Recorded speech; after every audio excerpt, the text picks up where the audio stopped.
Este programa tem o apoio da TV Interação, Associação Vida e Trabalho e da Ordem dos Advogados do Brasil, Seção São Paulo.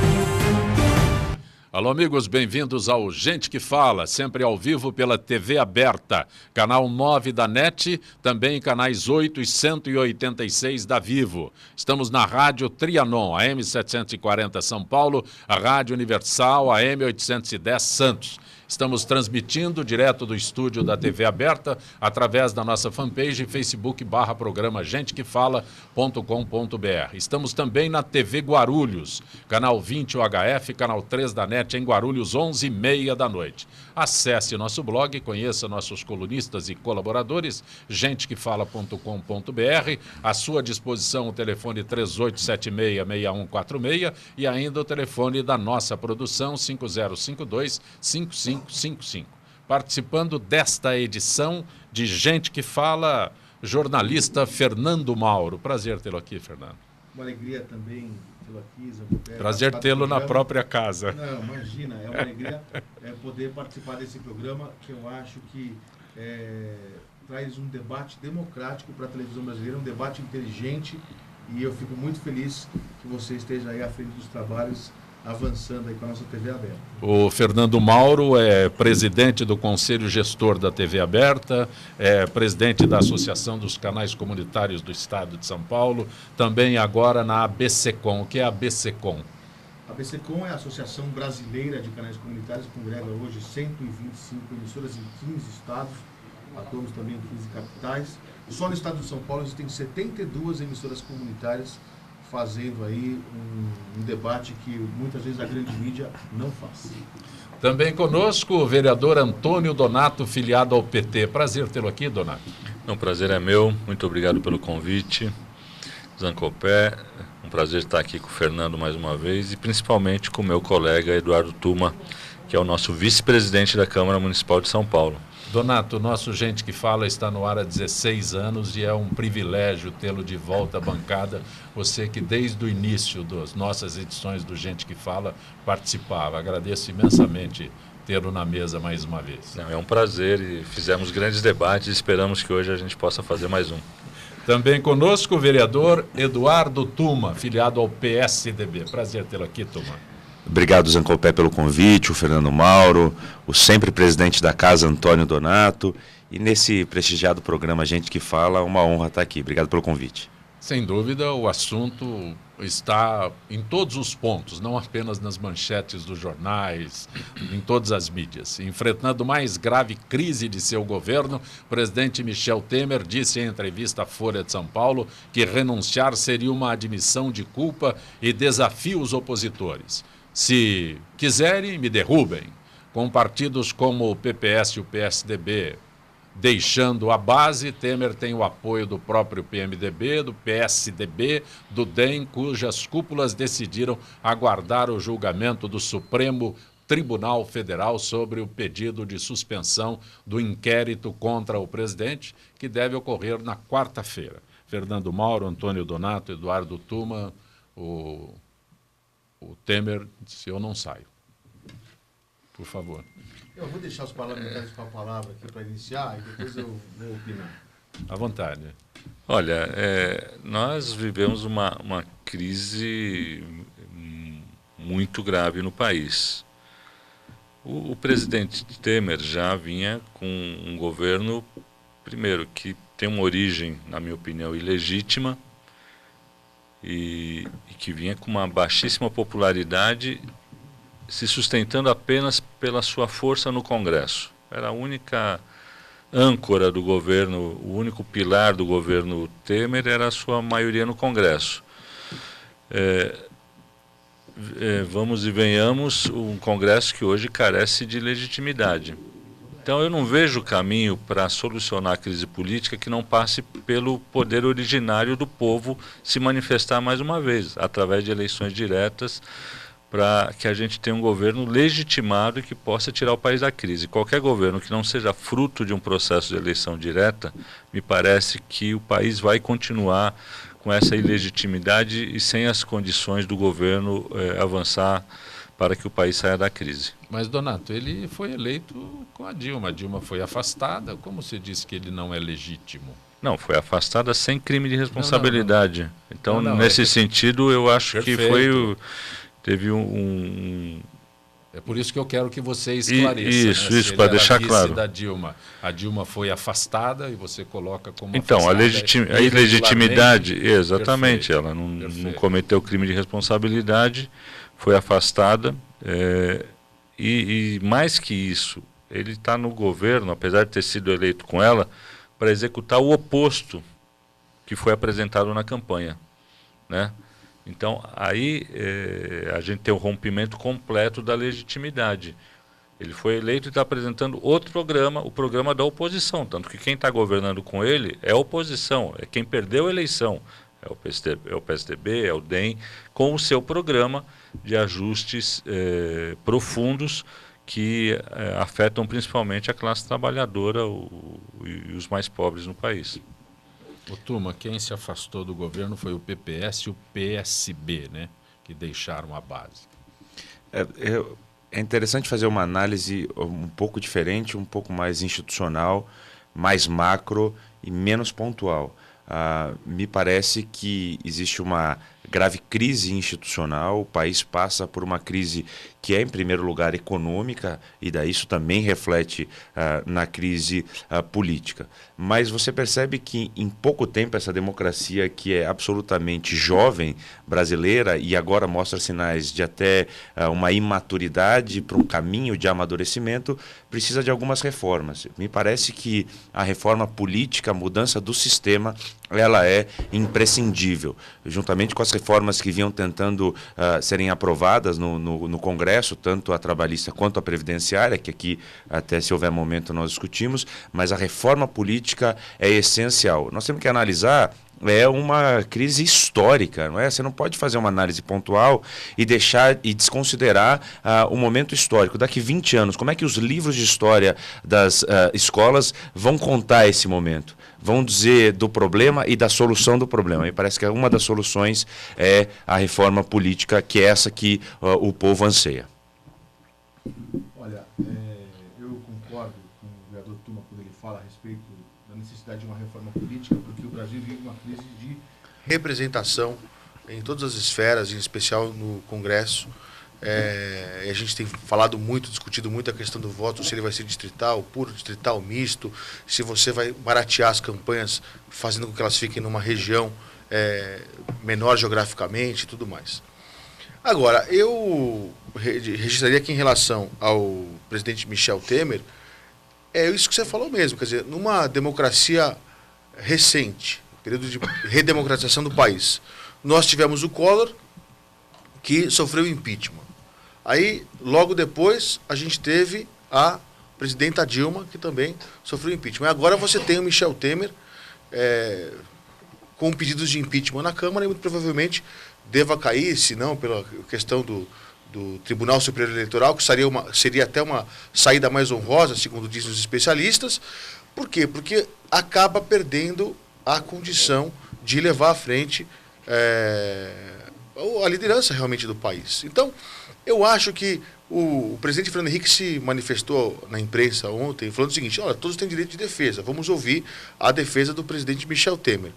Eu acho que tem que ouvir, mas precisa parar, quer dizer, esse sangramento, porque o que me parece é que o Brasil anda de caranguejo. Se você tiver que tirar o Temer, como é que funciona? Digamos que ele não saia no Tribunal Superior Eleitoral. Digamos que ele vai sair pela via do impeachment. 180 dias de afastamento, aquela interinidade, para ver se o presidente da Câmara assume ou não. E nisso o Brasil não anda, como não andou na época em que teve o impeachment da presidenta Dilma Rousseff. Então, às vezes a gente se pergunta, quer dizer, será que o Brasil precisa passar por isso de novo para poder caminhar? Ou seja, ele tem que parar mais um ano? E aí vem essa questão do Donato. O certo seria fazer o quê? Eleições diretas. Vamos fazer eleições já. Eu acho que... desculpe interrompê-lo, mas a nossa Constituição não prevê eleições. Ela tem uma linha sucessória, como você colocou, passa pelo presidente do Congresso, presidente da Câmara, depois do presidente Congresso. da Câmara, presidente do Senado.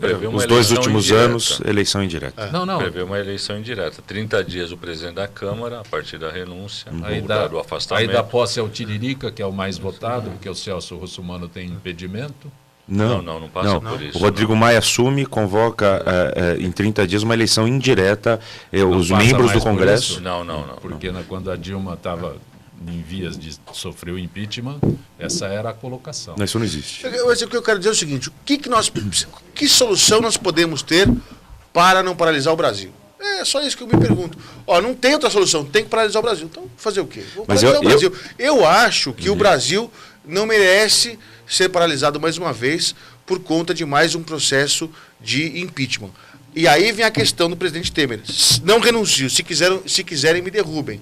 Eu acho que a presidenta Dilma ela foi acusada em muitos momentos de dizerem o seguinte: olha, presidenta, a senhora não tem mais condições para governar, é melhor a senhora renunciar.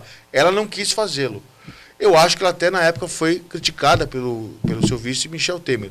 Quer dizer, agora estão dizendo a mesma coisa para ele e parece que o mosquito do poder, quando morde a pessoa, Zancopé, a pessoa fica com ele e ela não quer mais sair do poder, seja a Dilma, seja o Temer, seja quem quer que esteja no poder. Agora, seria um gesto, eu acho que de grandeza, do presidente falar: se eu não reúno mais as condições. Foi o que o Aécio fez. O Aécio estava na presidência do PSDB e falou: não dá, né? Deixa eu sair. É uma situação diferente. Não, mas eu acho que... Mas ele saiu. Não, mas não estou elogiando o Aécio porque ele saiu, não, porque senão iam sair com ele. Eu quero dizer o seguinte: é o mesmo caso do Temer. Você acha que se ele não sair, não vão sair com ele? Mas o Aécio ia sair no dia seguinte.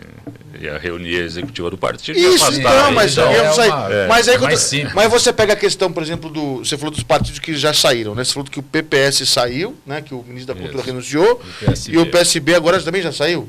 Para mim era só o PPS, agora já saiu o PSB. Quer dizer, se você vai perdendo essa base no Congresso, que o Donato citou, que era a única base social, ninguém que tenha 10% de popularidade, nem a época a Dilma, nem a época agora o Michel Temer, conseguem a base social. Se você não tem base social, depois não tem base no Congresso, Inês é morta, desculpe, Inês é morta. A questão é a seguinte: a Constituição, quando ela foi construída em 86, 88, ela foi construída em cima de um sistema parlamentarista. No final, a coisa inverteu e nós tivemos um sistema presidencialista implementado no país. Tanto é verdade que depois de 4 e depois de 5 anos, nós tivemos um plebiscito na nação para decidir se o parlamentarismo seria implementado junto com a monarquia ou a república. O problema no presidencialismo, o apoio, ou aliás, a responsabilidade é de natureza legal penal e não de natureza política. No parlamentarismo, a destituição do chefe de governo, que é o primeiro-ministro, é uma solução para o governo. Isso. No presidencialismo, o empinchamento é um problema para a nação. Então, quer dizer, nós vivemos talvez um híbrido, um sistema meio híbrido e que apresenta problemas. No meu entendimento, e para concluir esse meu raciocínio, a gênese da nossa crise é política. Se você mudar o sistema, você pode prever um futuro muito melhor do que o atual. E para você mudar o sistema sem apoio no Congresso? Como é que você faz para você mudar o sistema? Ou uma constituinte nova. Você precisa de uma constituinte. Isso vai ser a decorrência do que está se falando aqui, porque eu concordo com o vereador Tuma. A gente tem problemas que são do nosso sistema político, nosso sistema eleitoral. Nosso sistema eleitoral, a gênese dos nossos problemas está na relação promíscua entre financiador de campanha e o representante. Né? O representante ou o governante. Então, o financiamento privado, na maneira como ele se instituiu no país, ele está na gênese dos nossos problemas. Então, você tem que caminhar para uma solução. O próprio Supremo já vetou o financiamento privado, que você tem uma prevalência do financiamento público ou uma mitigação dos efeitos nocivos do financiamento privado. Essa é uma questão importante. Nós temos também um desequilíbrio entre os poderes. Hoje a gente tem o judiciário de uma maneira muito ativa, né? Até legislando e muitas vezes nem cumprindo os ritos judiciais, caracterizando em algumas situações mecanismo de exceção. Então a gente tem muita coisa para tratar. Nesse sentido, eu concordo com o Paralisando vereador mandatos, Tuma. né? Quer dizer, interrompendo mandatos, né? Do Agora, legislativo. a nossa crise é mais que econômica. A crise política, desde quando não se impedisse, na prática, não se reconheceu o resultado da eleição de 2014. O próprio Aécio Neves, na gravação, disse que, bom, foi só para encher o saco, né? Entre aspas, né? Na linguagem dele. Mas o fato que ali, ao não reconhecer o resultado eleitoral, questionar a lisura das eleições, em seguida, a eleição do Eduardo Cunha, com sua pauta bomba, vamos lembrar de como foi, impediram o governo Dilma de fazer os ajustes necessários. Então, a crise política agravou a crise econômica, e que é o que vai acontecer novamente, infelizmente, mas é o mesmo processo. É o mesmo processo. E aí você tem outro detalhe, que é o seguinte, você tem funções de governo, legislativo, executivo e judiciário. Me lembrei agora do filósofo Kant, que ele destaca os aspectos éticos das funções dos poderes. E ele trata o judiciário como a potestade suprema, aliás, o legislativo, perdão, me corrigindo, o legislativo como a potestade suprema. A crise de representatividade é um pouco esse afastamento que a população tem do poder legislativo também, que são fundamentalmente os representantes mais próximos, que são mais ágeis em dar resposta às vozes das ruas, e essa questão de o legislativo ter perdido seu papel principal na condução das funções de governo. Porque se você for, e aí finalizo com esse raciocínio também, se você for fazer uma avaliação, a função primária do legislativo é legislar, normatizar a sociedade, do executivo é só executar as leis que o legislativo fez, e do judiciário é solucionar algum eventual conflito entre eles, ou entre o particular e o poder do Estado, enfim. Mas o primeiro poder é o legislativo, e esse é o que está mais desgastado na nação, e ele precisa retomar o seu papel de protagonismo. Tonato, quando você fala em novas eleições, não é? O Fernando Mauro fez referência ao processo que corre no Supremo Eleitoral, não é? Sobre o questionamento da chapa Dilma Temer, não é? Mas aí esqueçamos este processo no Supremo e vamos para o encaminhamento de um impeachment, porque já tem impeachment, já tem pedidos lá, com uma rapidez que foi colocado, né, pedidos de impeachment. Mas aí é o outro detalhe. Quem conduzirá um processo de impeachment é o atual presidente da Câmara, que é o primeiro na linha sucessória. Então, tá fácil, hein? Então, eu me referi me dirigi ao Donato, mas não exclui o Fernando nem o Tuma, por favor. Desculpa. Não. A crise é... Não, percebeu? Será que é o mesmo veneno? Vai provar? Não. Percebeu a sequência da... Não, claro. Será que o presidente da Câmara percebeu isso? Mas até para ser justo, ele tem feito juras de lealdade ao Temer. Desde que ele não seja o favorecido direto. Mas o Temer também tinha juras de lealdade a Dilma. Menos. Bem menos. Publicamente ele jurava lealdade à chapa, enfim, que o elegeu. Não me cabe analisar aí como o Maia vai se comportar. O que existe também é uma PEC, uma proposta de emenda constitucional, para que, no caso da vacância da presidência, se assuma por 30 dias o presidente da Câmara e novas eleições, mas aí diretas. Essa PEC já está em tramitação, então o Congresso, de alguma forma, vai ter que se manifestar por um lado ou por outro, mas me parece que a nação não vai suportar uma eleição indireta. Um mandato tampão. Eu sei, ainda que seja um mandato tampão, você tem o problema da legitimidade. Então, mas depende de quem for eleito também, né? Eu acho que... Não, acho que você aí é o não processo. Tinha pensado no presidente da Câmara interessadíssimo numa... Não, mas nesse caso o presidente da Câmara tem um amigo nosso aqui em comum dias. que já mandou o currículo lá, né? Sim. O presidente da Câmara, nesse caso, é por 30 dias. Ele é obrigado a chamar eleições indiretas, no caso. Então vai ficar com o Temer, então. Mas não tem uma linha sucessória no país quando vai haver... Não, tem uma eleição indireta. A circunstância do impeachment provoca essa eleição nos 2 últimos anos. Nos 2 últimos anos é necessário fazer uma eleição indireta pelo Congresso. Os deputados e senadores se reúnem e escolhem qualquer um do povo nas condições... Com esse Congresso, né? Exato. Das condições com esse Congresso, né? de candidatura normais. E que né? nem lei existe regulamentando Isso, quem exatamente. pode ser escolhido ou quem pode ser eleito. Já se diz, os jornais já alardeiam uma possível candidatura da presidente do STF, a ministra Carmen Lúcia. Mas existe uma discussão jurídica a ser enfrentada aí, que é se ela não teria que se descompatibilizar nos 6 meses antes dessa eleição, que é a regra utilizada na questão da eleição. E mais, hoje a Folha... Exato. Não, tá demais. E a Folha traz que criou-se um clima no STF, uma questão política, de que se isso acontecer, vai parecer que o Supremo caminhou dessa forma exatamente para colocar o seu presidente ou a sua presidente no cargo de presidente da República. É o que a Folha diz hoje. Né? Por isso é melhor começar do zero. Vamos voltar para o povo se manifestando, colocando eleição direta e em seguida uma constituinte. Meu eterno presidente Donato, isto é a maior demonstração, pelas palavras do vereador Tuma, do significado do que vem a ser uma verdadeira zona eleitoral. É verdade. Eu acho que a gente precisa repensar todo o sistema. O tal do presidencialismo de coalizão, que é essa coisa híbrida, uma constituinte que apontou por um sistema parlamentarista e um plebiscito que aprovou um sistema presidencialista e gerou essa necessidade, um presidente forte, mas também um Congresso com capacidade, pelo menos, de atrapalhar o governo muito. E a necessidade de composição de maiorias. É o do presidencialismo de coalizão, as maiorias. Que é um instrumento do parlamentarismo, que é a coalizão, para governar no sistema presidencialista, e que gerou essa confusão toda.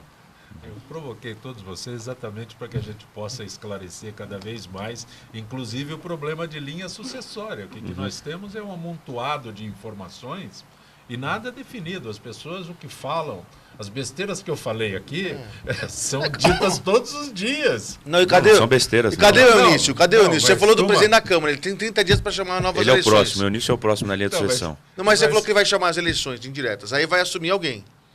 Não, ele assume 30 dias, eleição direta, escolhe e daí assume o novo presidente. Então, mas não passa pelo Eunício? Não, passa pelo Congresso como um todo, a eleição, os 81... Não, a sucessão.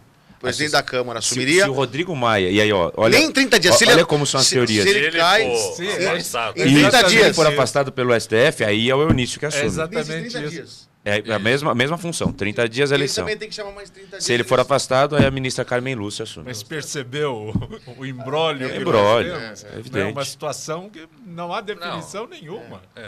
Porque nós temos uma linha sucessória. No Brasil, nós estamos tratando essa crise com os memes, com bom humor, mas a situação é dramática. Sim. Não, Olha, sabe como é que eu diria? Se eu fosse, então, por exemplo, uma liderança, lembrando o presidente Lula, o Temer está nesse rolo da JBS, a gravação... Deixa o homem trabalhar. Sabe qual é a... Eu refleti um pouco nesse final de semana... Se ele não trabalhar é pior, viu? Não, imagina. Pela situação aí. Eu refleti um pouco nesse final de semana, presidente, e eu cheguei à seguinte conclusão, até em função da condução que a mídia tem dado a essa questão. Não vai demorar muito para algum dos meios de comunicação cunhar a seguinte expressão: é preciso refundar a República. Refundar a República, eu acho que vai ser a palavra de ordem daqui para frente. Câmara Municipal aprovou o projeto de lei do vereador Donato que cria o Censo de Educação Infantil. Qual é o objetivo desse censo? Por favor, Donato, pode parecer óbvio, mas eu prefiro que você, que é o autor do projeto, esclareça. Nós temos um problema grave na cidade de São Paulo de atendimento às crianças nos centros de educação infantil e nas EMEIs, né, que são as Escolas Municipais de Educação Infantil, nas antigas creches e EMEIs. Nós temos por volta de 100 mil crianças sem vaga, né? Me parece. Esse número flutua ao longo do tempo, mas enfim. Nós temos esse número, mas isso é a partir do que as pessoas procuram o poder público. A ideia do censo é que você tem uma busca ativa das crianças com necessidade de educação infantil. Mas, infelizmente, já foi vetado o projeto. A gente aprovou na Câmara e o prefeito Dória vetou. alegando que isso já é feito, mas na prática não é feito. Essa proposta não foi minha, foi feita por um grupo de estudos da nossa São Paulo, que discute a questão da educação infantil no sentido de definir exatamente qual a demanda da educação infantil na cidade de São Paulo. Porque muitas mães, a educação é obrigatória a partir dos 4 anos de idade, né? Com a nova a partir dos 4 anos de idade. Mas anteriormente você tem que definir. Existem mães que preferem ficar com a criança e educar em casa. Existem mães que querem colocá-la num centro de educação infantil, mas pelas circunstâncias, pela dificuldade que nem procuram centro de educação infantil e não entram nas estatísticas. Então, para atingir e para a gente ter uma leitura real da situação de falta de acesso aos nossos centros de educação infantil. Mas me surpreende quando o prefeito diz que isso já existe e na realidade não existe.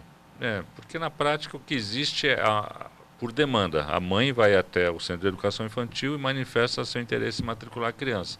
Mas muitas mães não o fazem, até porque como é muito difícil, existe muita espera, ou paga a vizinha para cuidar da criança, ou põe numa escolinha particular, muitas vezes até irregular, sem nenhum tipo de estrutura pedagógica, de acompanhamento, e dá-se como atendida essa criança que não está sendo atendida. Então era esse o objetivo. Não existe, esse número não existe. Não existe.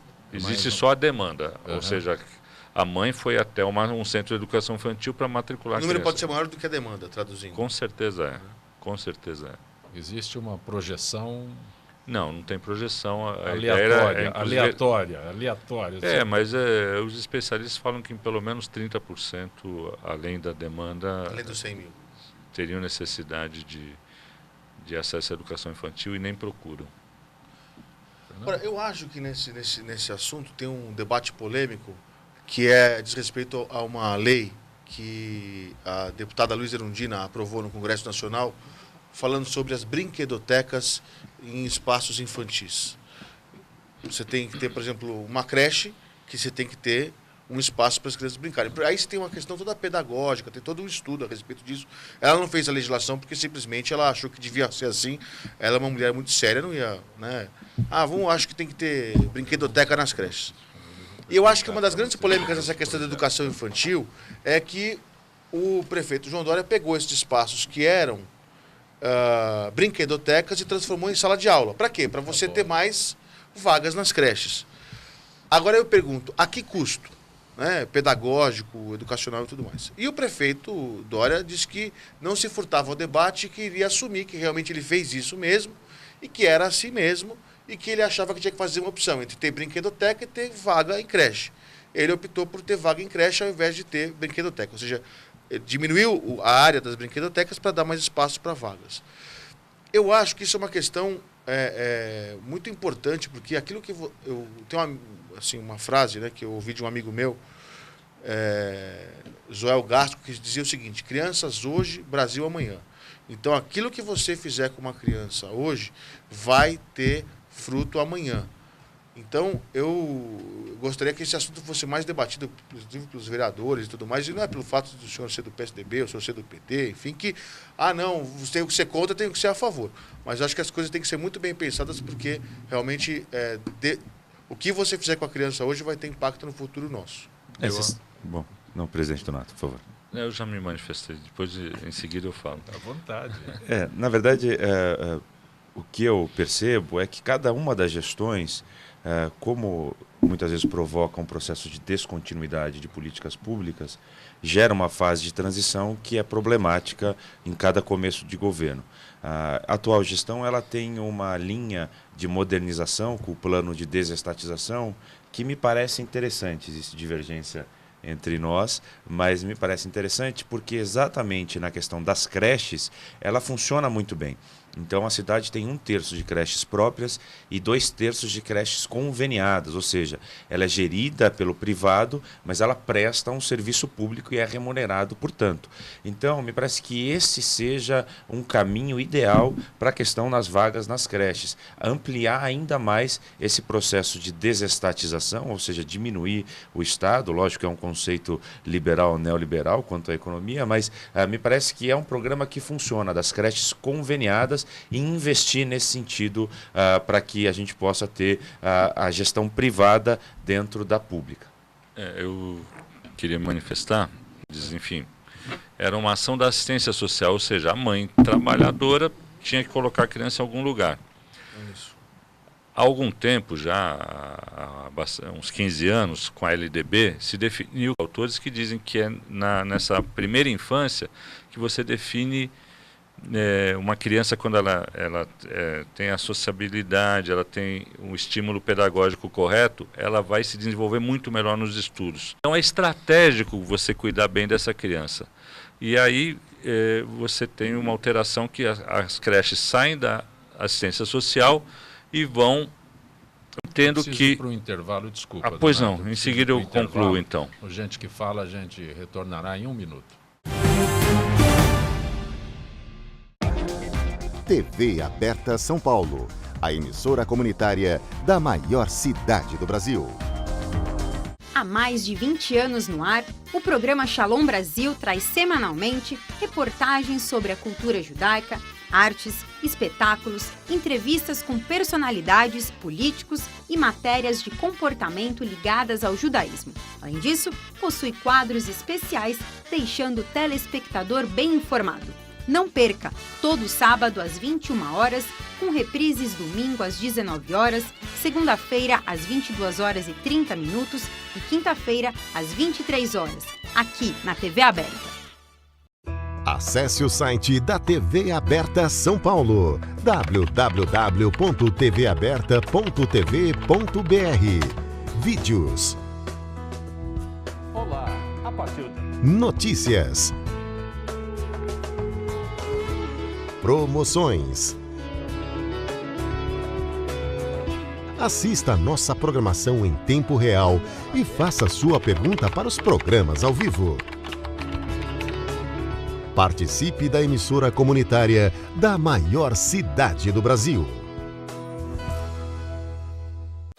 Venha fazer parte da família TV Aberta. Entre em contato conosco pelo telefone 3868-2802 e saiba como trazer o seu programa para ser exibido aqui na nossa programação através de uma associação sem fins lucrativos. Não perca essa oportunidade de estar com mais de 3 milhões de telespectadores. TV Aberta São Paulo, a emissora comunitária da maior cidade do Brasil. Você pode assistir a TV Aberta pelos canais 9 da NET e 186 da Vivo TV. Saiba mais em www.tvaberta.tv.br. TV Aberta São Paulo, a emissora comunitária da maior cidade do Brasil. A Vivo TV mudou a frequência do canal da TV Aberta São Paulo. Confira o sistema da operadora. Canal 8 na Vivo TV, no sistema fibra. Canal 186 na Vivo TV, no sistema cabo digital. TV Aberta São Paulo, a emissora comunitária da maior cidade do Brasil. A TV Aberta também está no Facebook. Curta nossa fanpage e acompanhe as novidades da programação do canal comunitário da maior cidade do Brasil.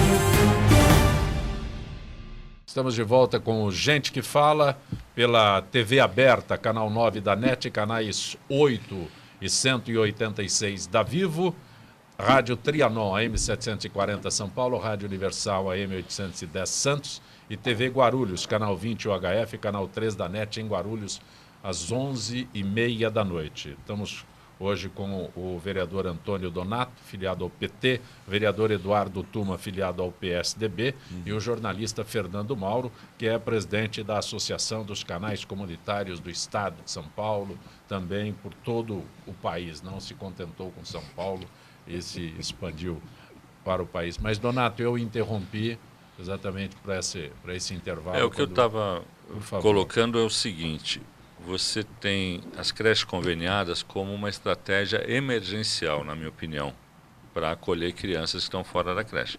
Mas o que é estratégico é ter uma rede pública de qualidade. Quem conhece a rede pública em São Paulo sabe que as creches diretas têm uma qualidade muito superior às creches indiretas. Então você tem uma situação de um atendimento desigual para as crianças, que é complicado. Evidente, para construir uma creche direta, tem que desapropriar, tem que construir, tem que fazer concurso. Você tem um processo no tempo que é mais demorado e você tem uma situação emergencial. Então, numa situação emergencial, ter as creches conveniadas a gente entende, mas você tem que perseguir que essa rede se torne direta. Aliás, a Folha de São Paulo fez uma matéria esses dias mostrando a diferença de qualidade entre a rede conveniada e a rede direta. A diferença é muito grande.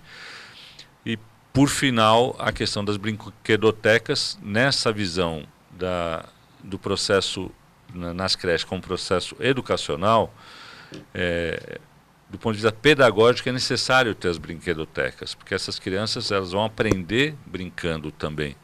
Então, me parece que é uma medida que não é correta você eliminar salas de brinquedoteca e de outros estímulos para que você simplesmente coloque criança lá dentro. A gente vai voltar ao que se falava antes, depósito de criança. Nós precisamos ter um processo pedagógico para as crianças da educação infantil. Agora, se você me permite, presidente Donato, é o seguinte: o prefeito João Dória, ele tem dito que está a serviço da nova política. E eu acredito que faça parte da nova política o gestor público não ser infalível. Não ter a bula papal em que dizia o Papa não falha e o prefeito não falha. Eu tenho certeza que se ele ouvir representantes daqueles que lidam com as crianças, dos educadores, ele poderá, não estou dizendo que eu não sou ele, né? Eu cheguei a essa conclusão muito rapidamente, de repente ele pode chegar a outra conclusão. Mas se ele consegue ser convencido disso, e ele fala, puxa vida, vamos então manter as brinquedotecas, ele, ao invés de parecer que está recuando, ele está avançando. Porque a população, prefeito, cansou do salvador da pátria que sempre está certo. Então, se o senhor reconhece que muitas vezes está errado e depois corrige, é bom para o senhor. Até porque, né, imaginamos que o senhor deva alçar voos maiores na vida pública, inclusive na candidatura presidencial. Porque hoje o presidente virtual do Brasil é o Lula. Não é o Alckmin, não é o Serra, não é o... Não sei, é hoje... Sabe por quê? Sabe por que é o Lula? Porque hoje ele ganharia de qualquer um por WO. Porque não tem ninguém para enfrentá-lo. Hoje, se você olhar nas pesquisas, é 30%, 30%. Quando você tinha ainda um governo, quando você tinha ainda, né, o Temer fazendo as reformas, etc, etc. Com essa crise institucional, eu acho que não tem candidato para o Lula. E se ele quiser se viabilizar como candidato, uma das ações, eu acho que é dizer, eu não sou o dono da verdade. Não sei se é isso que ele pretende nessa gestão, nessa ação dele, mas tenho certeza que se ele tiver o convencimento do setor pedagógico, que ele, se ele mudar, prefeito, o senhor ganha ponto. Vereador Eduardo Tuma apresentou um projeto de lei que institui o Programa de Transparência Pública das Doações efetuadas ao Poder Executivo Municipal. Por favor, da mesma forma que eu pedi ao Donato que esclareça o projeto, porque eu imaginei que isso já existisse. Na verdade, não existe. Inclusive, aqui o Fernando Mauro fala muito bem, a questão do prefeito Dória ter acho que um enfrentamento diferente do que os antecessores quanto à questão política, na gestão pública, também inaugura alguns outros processos, como esse, que é o de receber doações do setor privado. Não existe uma regulamentação. o Tribunal de Contas do município questionou a atual gestão dos valores, quem e onde foram parar. Nesse sentido, eu apresentei um projeto de lei que não existe na Câmara, não existe ainda, me parece que só existe uma lei federal que regulamenta, mas não da forma como nós queremos regulamentar as minúcias, que vai dizer 3 coisas fundamentais. Perdão. Quem doou, quanto doou e aonde foram alocados esses recursos e com a maior transparência possível. Tenho certeza que, nesse sentido, eu e o presidente Donato concordamos. Se é uma prática que tem acontecido de forma corriqueira na atual gestão, ela precisa ser precisa ser dada a maior transparência possível à população, até por ser um fato novo, de uma gestão nova, com uma visão nova da política. Mas, vereador Tuma, quando você diz que existe apenas uma lei federal, ela não é soberana? Uma lei federal não é soberana?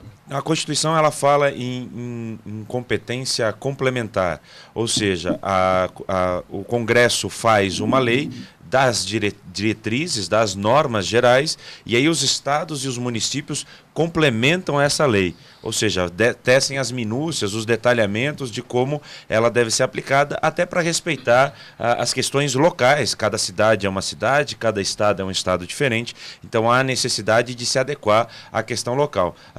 Como eu tenho essa lei federal, eu preciso aqui na cidade de São Paulo, então, apresentar como ela deve ser implementada, e é isso que o meu projeto tende a dizer, né? E aí eu quero fazer coro um pouco com o presidente Donato e com o Fernando Mauro.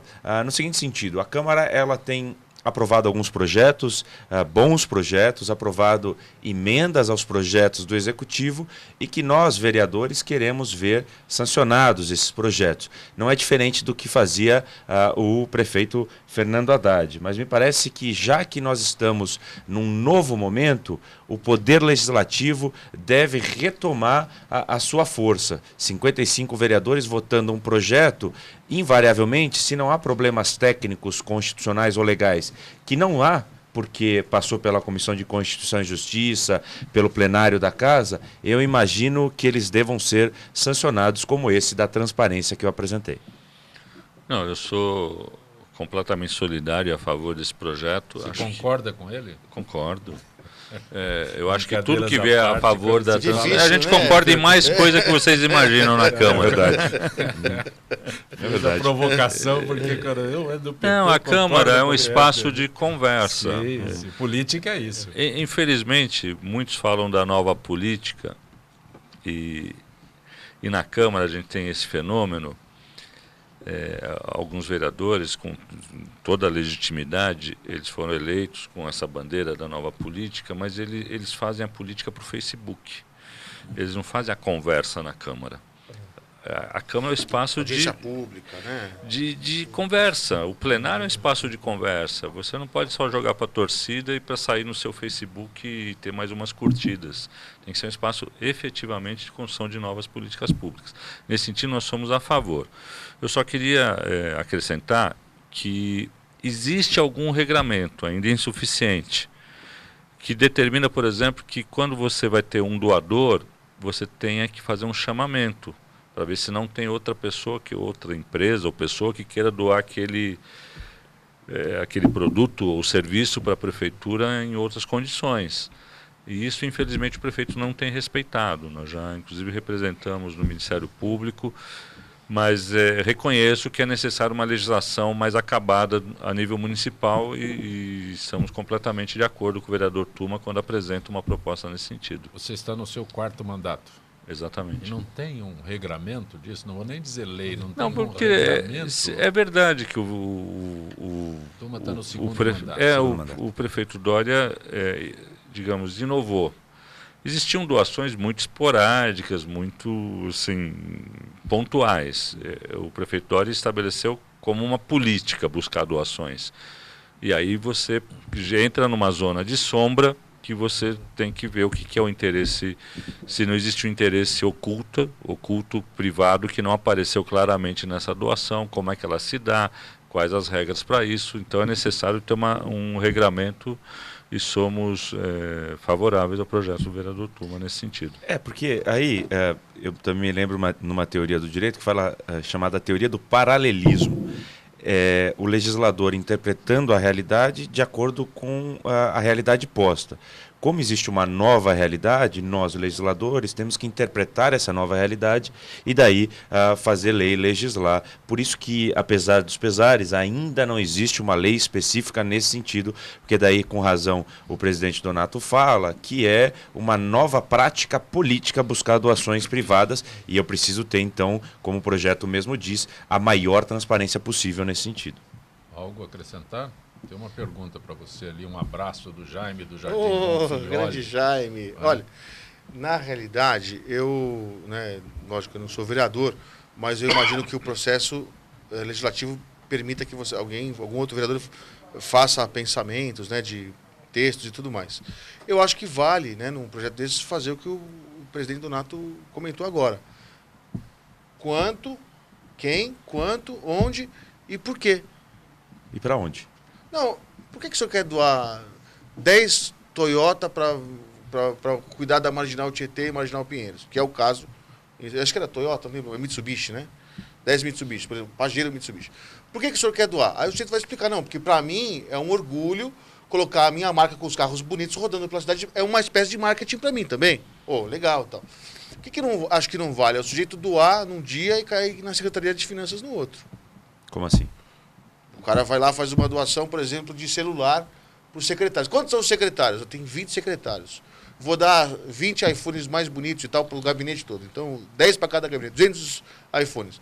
Aí, no dia seguinte, ele está na secretaria geral, sei lá qual que é a secretaria, e fala, olha, aproveitando que a gente fez aquela doação, vocês não querem comprar aqui para todos os servidores da administração direto celulares aqui? O celular funciona? Não. Deixa eu fazer uma observação. Não, eu não acho que seja isso. Peraí, não estou acusando o prefeito de fazer isso. Eu não acho que seja isso. Mas eu acho que esse tipo de questão acontece. Desculpa, não vamos tapar. Quando o Donato falou existe a penumbra é isso. Você sabe que no Japão existe uma legislação que deveria ser aplicada no Brasil no seguinte sentido.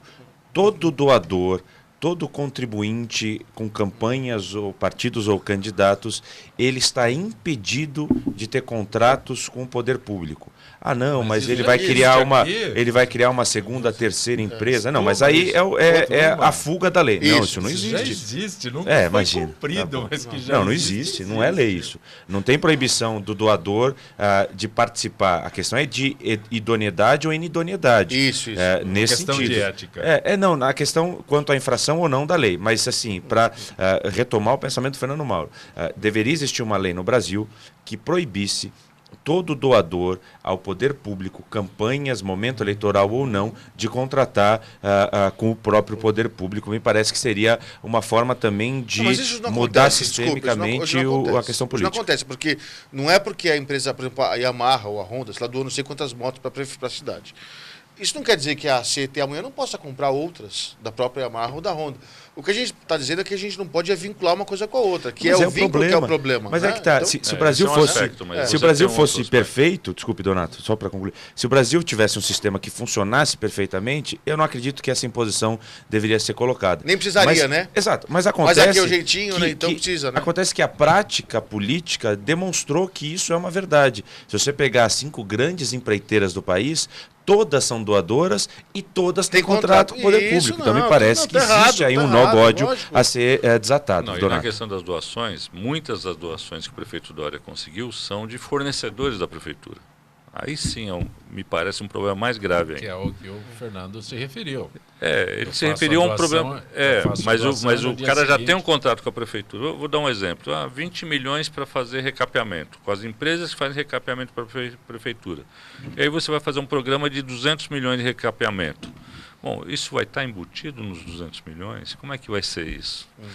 Como é que de repente é uma questão. A empresa tem que manifestar-se porque que está doando. Ela pode falar, faz parte do conceito ético da empresa. Ela nasceu em São Paulo, quer dar dinheiro para São Paulo. Ou então está entrando em São Paulo, quer dar... Isso é legítimo, não estou dizendo que é ilegítimo. Mas eu acho que ela tem que se manifestar publicamente e dizer porque ela está dando. Porque se eu estou fazendo uma doação, não estamos falando de doação eleitoral, estamos falando de uma doação para a cidade. Sim. Eu estou fazendo, eu tenho interesse, mesmo que esse interesse seja porque eu acho bom, porque eu estou com o dinheiro sobrando, porque eu quero, porque o dinheiro é meu, eu faço o que eu quiser. Mas tem que dizer. Isso para não entender o problema é o seguinte: existe no imposto de renda a permissão de você destinar parte daquilo que você pagaria como imposto de renda para programas sociais. Mas eu digo assim, nós temos que avaliar, e é por isso que eu apresentei esse projeto de lei, de uma maneira absolutamente cuidadosa, porque eventualmente existe uma doação a uma área cultural da prefeitura e essa doação, na verdade, ela é fruto do desconto do imposto de renda. Então não é doação. Exatamente, perfeito. Mas, vereador Tuma, o Jaime pergunta a você se a mudança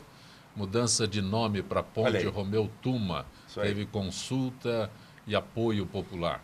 Muito bem. Então, aqui é interessante, a Ponte das Bandeiras, hoje já promulgado a lei, virou Ponte das Bandeiras Senador Romeu Tuma, que foi delegado de polícia, chefe da Polícia Federal, da Superintendência da Receita Federal, foi senador pelo Estado de São Paulo 16 anos, uma vida de serviços prestados à sociedade brasileira.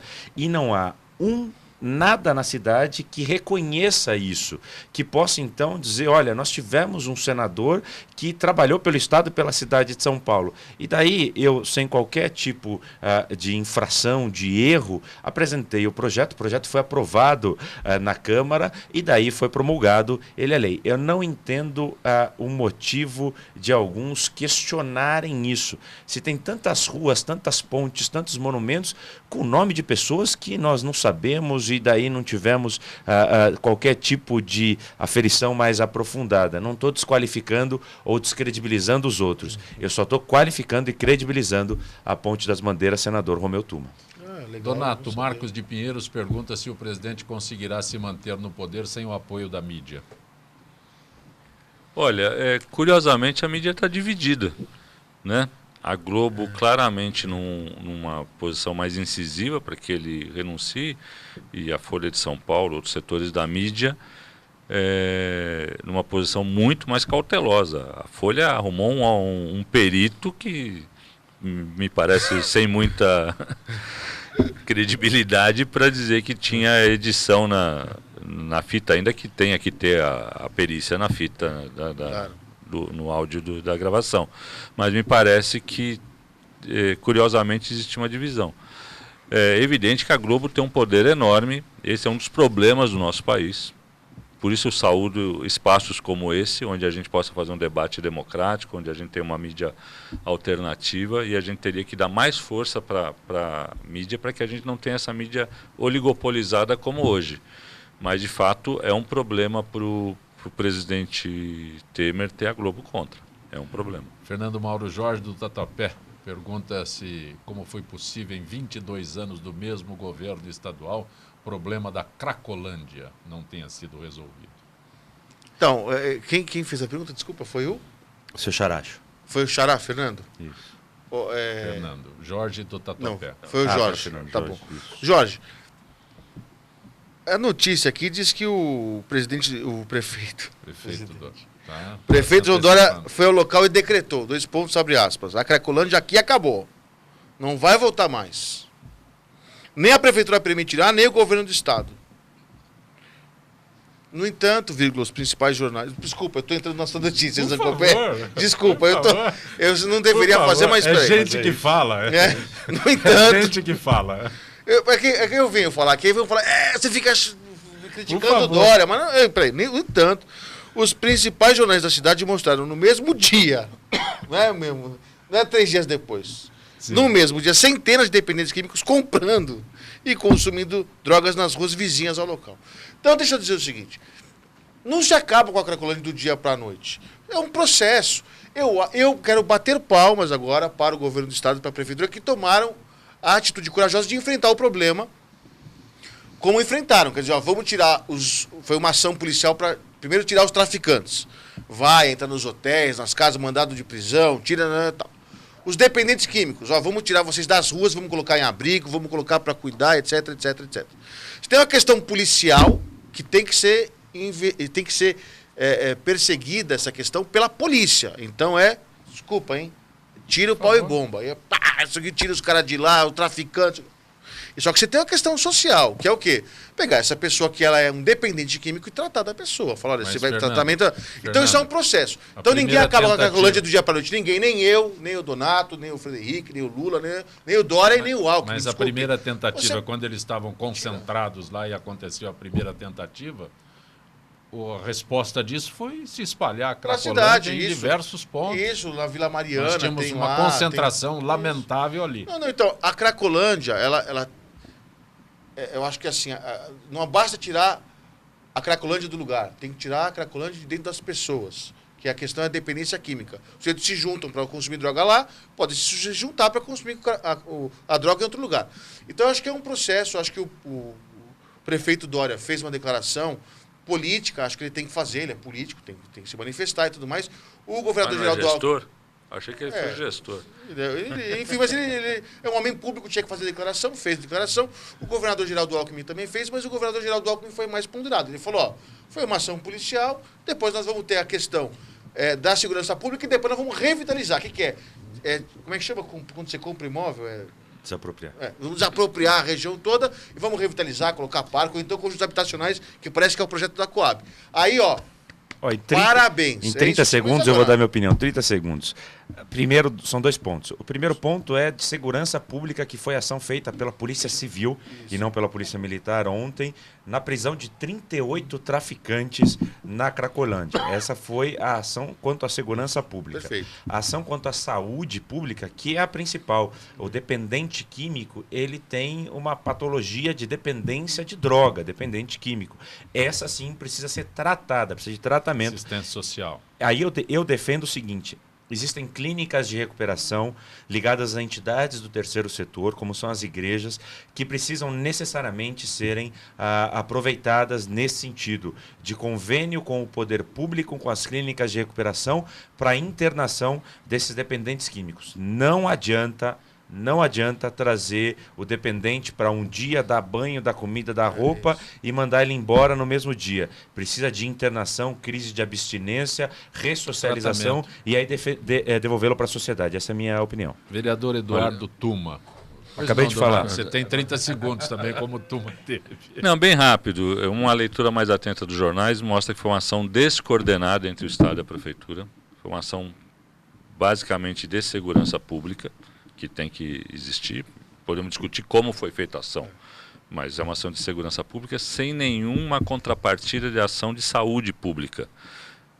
Vários dependentes procurando algum local para poder se internar. Isso está nas matérias de hoje, mostrando mais uma vez a descoordenação da ação. E o prefeito Dória, que não participou da ação, foi lá para anunciar o fim da Cracolândia. Tentando competir com o seu próprio mentor e padrinho, o governador Alckmin. Está estranho essa relação dos dois aí, está estranho.